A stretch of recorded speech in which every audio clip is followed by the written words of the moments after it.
Welcome everyone.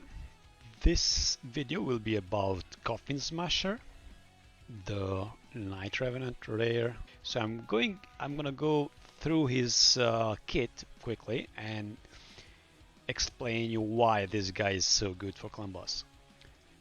Mainly, he's an attack down. So what does it mean? Attack down is the debuff, the most important debuff for clan boss. Each time he goes, each hit has 50% chance of placing the debuff we're talking about, and that debuff will last for 2 turns. His damage is based on HP. This is not what he is very good for. I mean, we don't rely on his damage more than the debuff itself. With books, this 15% can be boosted, can be increased to 30%. That means each hit has 30%. When we move to his A2, he has a very handy ability here. It's an HP burn, another important source of damage for clan boss. Basically, if you don't have crazy gear, crazy champs that can deal high row damage, you go for poison and HP burn setups. And having an HP burn on A2 is kinda handy. Still, not the most important thing he has. His passive, though, this is very good. This makes your whole team receive 5% less damage. It might sound like nothing or quite low, but I can assure you guys this make a huge difference. This can make a huge difference if you stack it with other I don't know, support champs like a Life Protect or other passives like Duchess that can decrease 15% damage on all the allies against bosses. This is very important for a rare champ. This is quite good. So how did I build him for clan boss? His gear is basically lifesteal and a broken set, just to match the required speeds and accuracy. Stat wise, we want to focus on the speed first thing, and this again depends on your setup. I'm using a counter attack setup, and on this setup we need everyone to be higher than 171 and faster than 171 and slower than 185. Crit and crit damage, if you can get them, it's good, but those are secondary. Let's say those are secondary. What is more important is accuracy, because again, he needs to land his debuff. Otherwise, he has no use. He's completely useless on clan boss if he doesn't land. And in order to land the debuff, you needed accuracy to be high. You need 240 plus here. Defense and HP also very important. I would say HP a bit more because he stacks. He's an HP based champ, so his multiplier, his base HP is higher. That will mean any HP percentage gear you will use on him, it will increase this even more compared to eventually defense percentage. Still, you don't want to sleep on defense because you don't want him to get one-shotted. So aim to be around 2.5k defense at least, even for alternate. And you don't need to go that crazy high on HP. This is not crazy high, but for a rare champ, this is quite actually high. Aim to be around 50k-ish. If you can get there as high as possible, I would say. Crit and crit damage again. Yeah, he's not a big damage dealer, so his main source of damage will come from Giant Slayer, from his Masteries, and from HP burn. Let's talk about Masteries. Mine, as you can see, is not finished because I'm just lazy and I have no time to go and farm Minotaur just for the last, but I should because this is very important. So don't do like I did. Pick Sniper.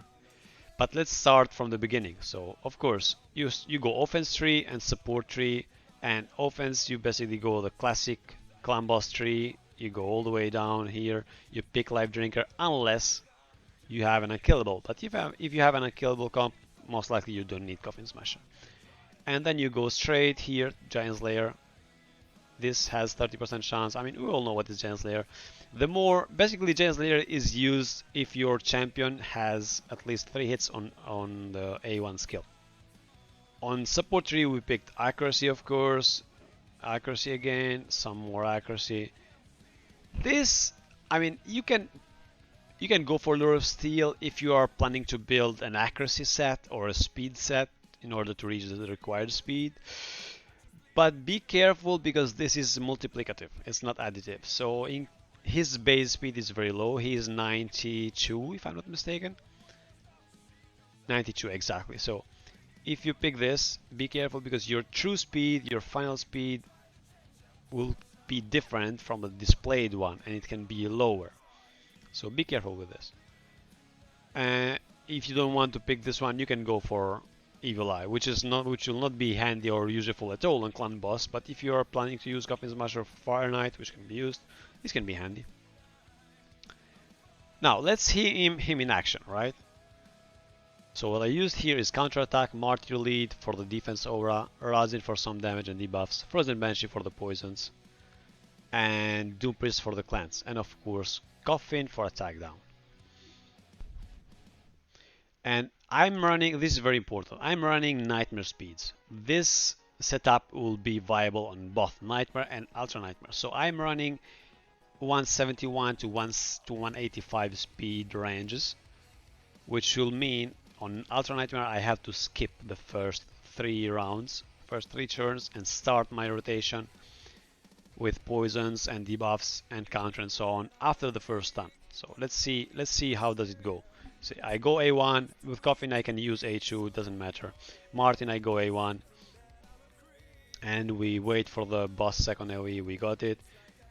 We still skip all our debuffs and wait for the boss stun. Here. Now we got the stun. Doom Priest is gonna cleanse, and here we can start our rotation. So basically Razin will debuff, Frozen Banshee will land the sensitivity, and Coffin will land the attack down. And we hit the Master Hexer proc, the Mastery, that will basically increase the duration of the debuff. And we let it go. Let's see if we speed this up, how will the outcome be. So as you can see, we are on turn 29 right now, and we have dealt quite a decent damage. Everyone is starting to die, but guess who's alive? Our boy Coffin Smasher is the last one on the pitch.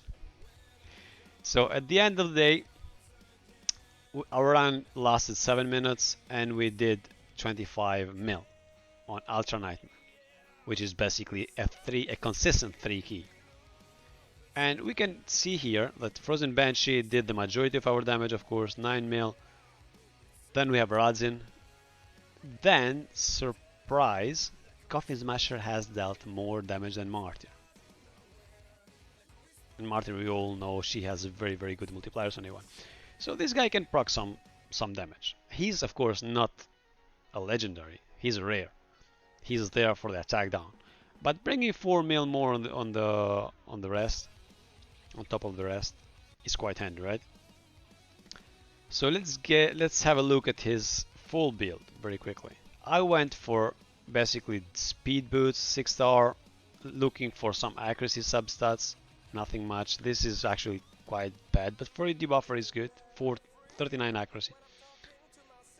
The chest piece is HP percentage. Again, his base HP is quite high, so he scales very good with this HP. And this happened to have some defense substats as well, and some crit rate. And it's lifesteal. Gloves, again, defense. I alternated here because you need to reach that 2.5k defense. You cannot go both. You could try to go both HP and HP percentage, but then you need to look for defense on ring and amulet, in my opinion. This happens to have some crit and some HP percentage, so this was a good piece for him. Shield, the shield is a very bad roll, like you see it's a 1-1-1, but it has accuracy and speed, and we needed that speed with some accuracy on top of that, which is not bad. Helmet wise, again, I was looking for some speed that had some accuracy and HP. I needed to make him tanky for UNM. The weapon was just a placeholder, just to increase a bit his crit and add some damage on to his kit with some speed and HP percentage. Accessory wise, we are not even maxed out here, like as you can see. We have double roll HP, 18% here with HP main stat. Here we have a defense amulet. We could use HP amulet here actually. With accuracy roll and just a random HP roll. This is actually a very bad piece. I should sell this, but this is a very old build as well. So accuracy banner with the required speed. This is not even a great piece, a double roll on a flat stat, but it has 6 speed and we needed that in order to reach the 172.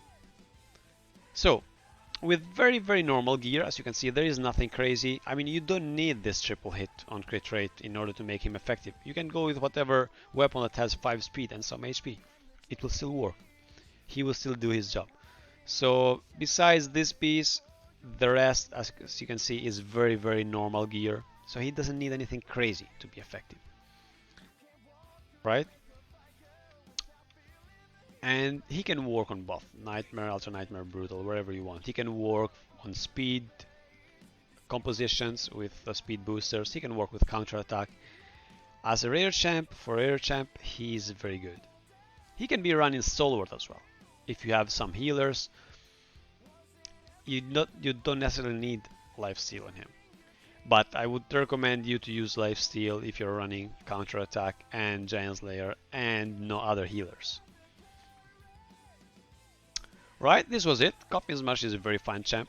If you have him on your roster, don't sleep on him. If you need an attack down, this guy can help you out a lot. I used to run him, and I still run him on Nightmare and Ultra Nightmare for 3 keying. It is very, very useful. It's very awesome. I hope you enjoyed this, guys. Hopefully it was useful to someone, and we'll see each other to the next video.